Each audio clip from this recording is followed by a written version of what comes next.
Carbon fibre is super strong, but a bad impact can break your frame or fork. This causes a horrible sinking feeling, and after a recent crash on a gravel ride, I know just what that feels like. But I've had a few worrying scratches and dings on my bikes in the past. You too might have had them. But how do you know that they're safe? We're going to head over to see the experts at Carbon Bike Repair. They're going to help us to dispel some myths and give you the tools to check your bike at home. And hopefully they'll be able to mend my frame. Right, let's go.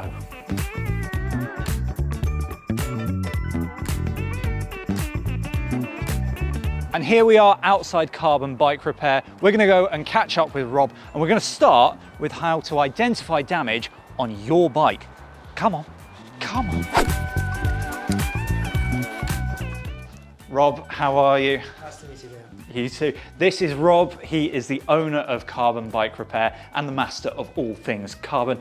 Rob, I want to start with how the viewers at home, how we might inspect damage that's not really obvious, because I can see that this one has very obviously got something wrong here, but a little scratch, they can be hard to inspect. How do we go about inspecting damage? Well, that's a good question, because if I can help dispel any myths about what is the difference between a scratch and a fracture, then I hope I can. It is actually quite easy. Okay. So let's have a look and I'll show you what to do. Okay, this is an obvious fracture. You can see all the delamination taking place. With the different layers, you can see this layer's going this way and this going this way, and that's how they make the bike. So basically the point they're making is that a crack is normally a very erratic line.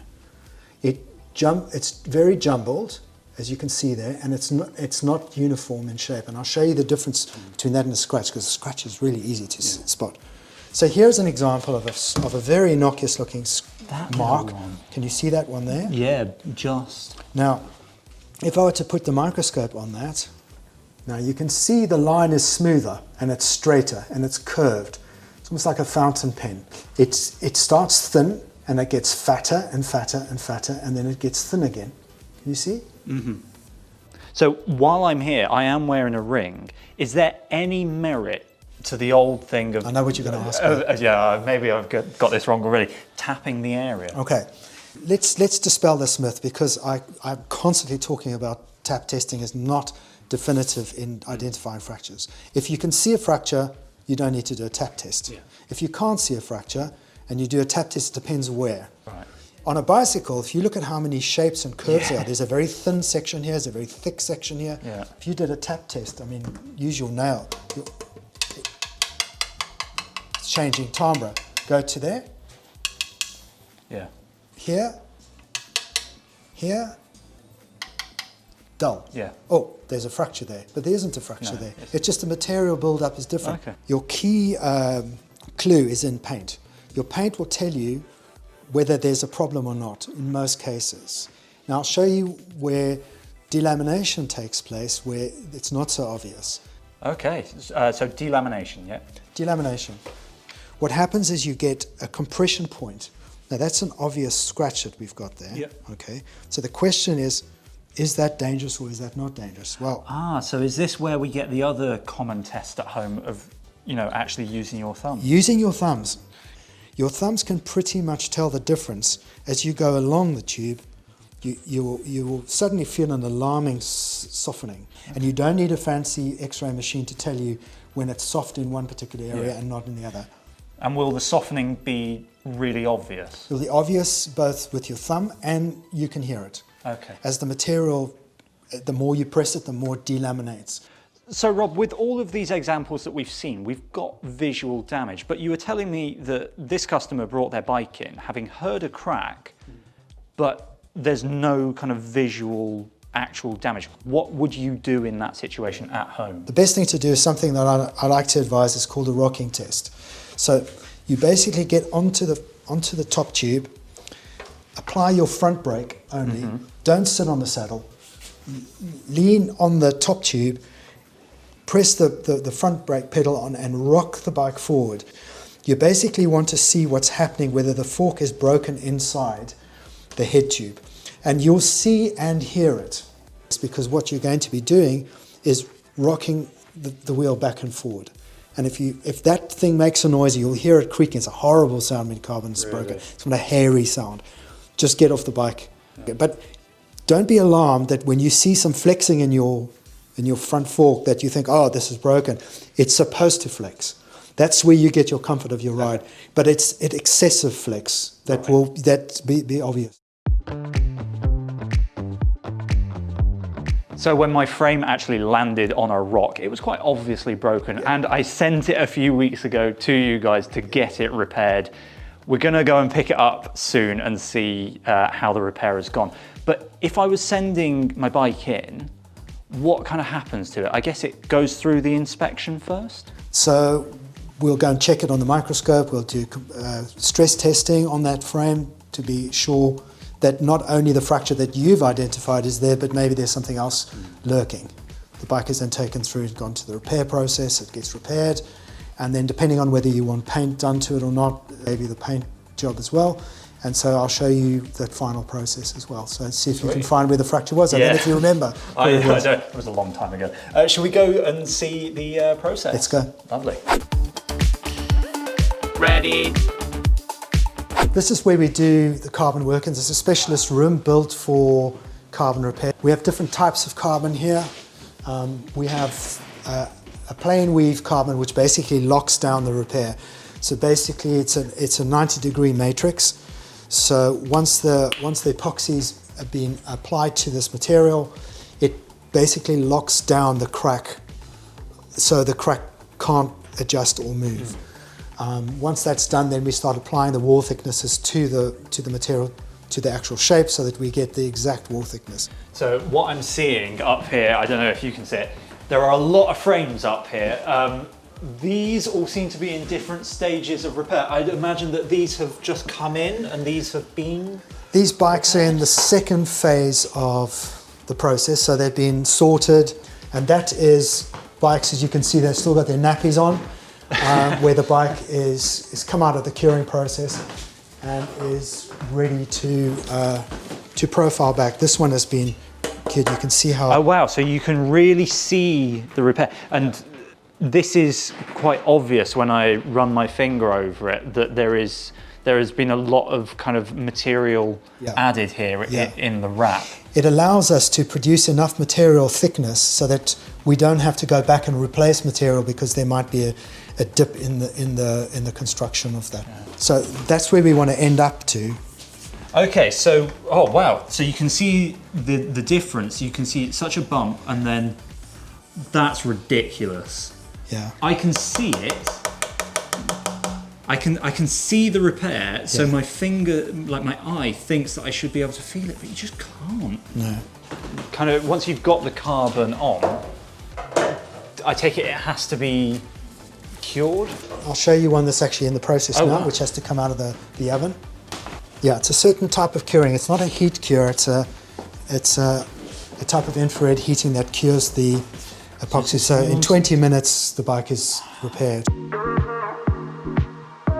Okay, this is a bit cool because we're now involving robotics in carbon repair. Matt has joined me and he's going to explain why a frame is on a jig on a table with a load of pyramids and some dots. Matt, what toys have you got here? So we've got a very cool 3D scanner here. This is a blue IR scanner. It picks up your targets, which all the dots are, and as it fires the lasers at the surface, it gathers the data that is bounced back. If we put the bike into the robot jig, the robot can't see it until we've got a 3D image. So all of this equipment here is to get a good 3D image so that the robot can see ahead. Yeah, so we say the robot is basically going to be taking an area of damage, and you guys still do the wrapping, but it will go in and take your repair and take the damaged piece back down to the perfect level, yeah? Absolutely. So once the carbon has been repaired, you get a lump on it. We put the scanned image into the robot and say to the robot, this is how we want it to do.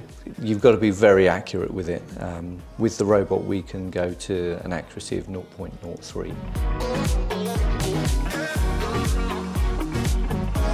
Okay, so Rob, my bike came in with a nice paint job, so it's come through the carbon repair bit, it's been baked, it's come out, it's been smoothed down to what I think is already an incredible result. But now we need to get Artie in the paint booth, I take it. Yes, this is the magic of the last bit. I'll show you. So these forks definitely need a spot of paint on them, and I suspect that they need to be prepared for paint. How quickly can you do that? Because that surely it takes a while. Well, you've been doing all the interviewing. I want you to do something now. So why don't you have a go at removing paint? No. How hard can, yeah. Seriously? All right. Come in. Brilliant. So Liam, this is called a media blaster. Yeah. It's this particular media blaster that's carbon friendly. So I want to see you have a go and see how skilled you are doing. I am terrified. Let's put a hole in some carbon. Right, let's go. Okay. Take Hands it. in. Hands in. Oh. So, like that. Yep. And then stand on the pedal and move it around. Oh my lord. No, he's a natural.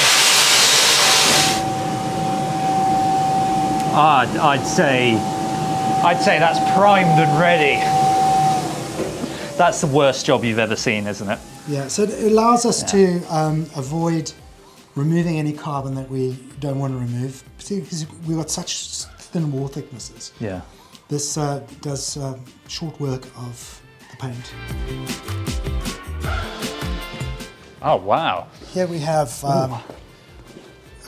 this is the paint, this is the colour room, so we do all the colouring in here.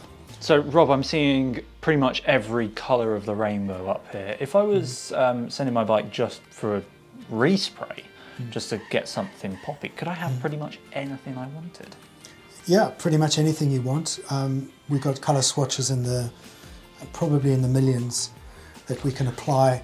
Some of the paint colours are coded colours which we use, but you've got to bear in mind bikes that have already been exposed to UV have a slightly different tone to them, so we have to hand match those, and that takes some skill.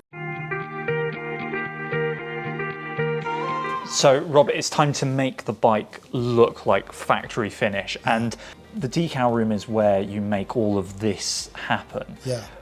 Should we go in and chat through how difficult that stuff is? In the early days, when we first started with doing decals, clients were just happy with anything that was close to their bike because it was a lot cheaper than replacing their bike. So they were happy. But now people have got really discerning, and they want the bikes, the problem to go away. You can only do that much paint masking and painting of decals till you get to very, very fine details like this. The actual graphics that are on bikes, which are very, very fine. Yeah. Yes, you can do this with a laser printer and so on up to a point, but when you start doing UCI badges and you need color, you needed a good printer to be able to mimic that, which we have today. So we've had to buy a bunch of different printers which provide us with both UV curing whites and translucents and all kinds of things. So my bike has come through this very room, and then it should be ready? Not quite. We've got to put the final gloss finish on. If I remember, your bike was gloss. It was nice and shiny. Yeah, so you need a special spray room for that. The finishing room has to be completely dust-free, more expensive guns, and a much faster process because the lacquer that we apply here, which is 2-pack, is cured by epoxy, so there's a curing process. So by the time it hardens, it's as tough as anything. Rob, moment of truth. This is the final stage, which is getting my bike back. Should we go and see it? Let's go and have a look. And you genuinely haven't seen this? No, genuinely. This is the first time that in months I've seen it. Do you recognise the bike? I know that it's that one. The lovely crux, and I cannot for the life of me remember which side I crashed on. That's ridiculous. That is genuinely, Yeah, I think it was here. oh my, oh my. I can't feel anything. That is absolutely wild. Wow, well Rob, thank you so much. Pleasure. That's pleasure. absolutely Thanks for coming brilliant. to see us. So when I get this home, get it built and then crash it again, Always welcome. I just send it back. Yeah. No, just send it back. Well, there you go, an absolutely sorted repair. I can't wait to get this built back up and take it out for some cyclocross action this winter. If you want to see this bike racing, back in, I think, April, myself and Felix went to do Battle on the Beach. Was this bike, a gravel bike, faster than his hardtail mountain bike? Only one way to find out, just click up there. If you like this video and you love carbon bike repair, give them a big thumbs up. Subscribe for more and we will see you next time.